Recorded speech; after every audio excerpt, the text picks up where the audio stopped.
শক্তি ঢুকছে, সব শক্তি ঢুকেছে। আপনি এখন কি বলবেন?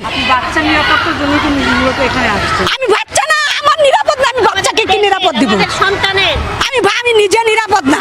আমি আজকে এই যে কথা বলতেছি, কালকে আমার বাসায় যে ডিবি হারুন পাঠাই দিব, ডিবি হারুন পাঠাই যে আমি কই যাব এইটুকু বলার সাহস নাই। আসিফ মাহতাবকে নিয়ে গেছে, তার পরিবার 3 দিন পরে জানে, 4 দিন পরে জানে। আর যদি কেউ এরকম না জানতে পারে তারা ঘুম। কারণ আন্দোলনে নামছে, মাকে দর্শন করতে রাস্তায়। আর আমি একটা কথা জাতির কাছে প্রশ্ন করি, শেখ হাসিনা, হ্যাঁ, শেখ হাসিনা যদি বলে যে আমি চেষ্টা করতেছি, তুমি কেমন চেষ্টা করলা? এই এসএসসি পরীক্ষার্থীদের মুক্তি দিলা, জামিনে মুক্তি দিলা, তুমি কেন নিঃশর্ত মুক্তি দিলা না? এরপরও আমাকে বুঝতে হবে আমি পাগল, আমি মাতাল, আমি বুঝি না, আমি কিচ্ছু বুঝি না। কেন তুমি এখনো নিঃশর্ত মুক্তি দিতে পারতেছো না? হ্যাঁ, এই ছাত্রগুলোকে রেখে দেওয়া হয়েছে, তাদের আইডি রেখে দেওয়া হয়েছে, তারা আবার দেখে যখন সুযোগ পাবে, বেনামা তো আছে, বেনামার মধ্যে আমিও আজকে আসামি।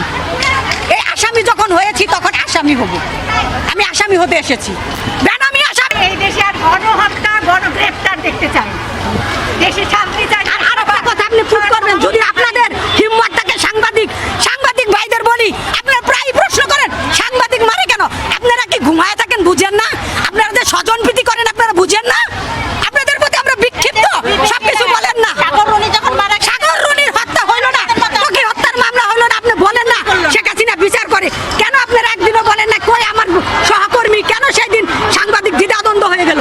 সাধারণ মানুষ সবাই হচ্ছে রাজাকার, যারা আওয়ামী লীগ করে তারা হচ্ছে দেশের নাগরিক, একদম ফার্স্ট ক্লাস নাগরিক। আর আমরা আওয়ামী লীগের বাইরে যারা আছে সাধারণ জনগণ, কোনো দলের সাথে আমরা সম্পৃক্ত না।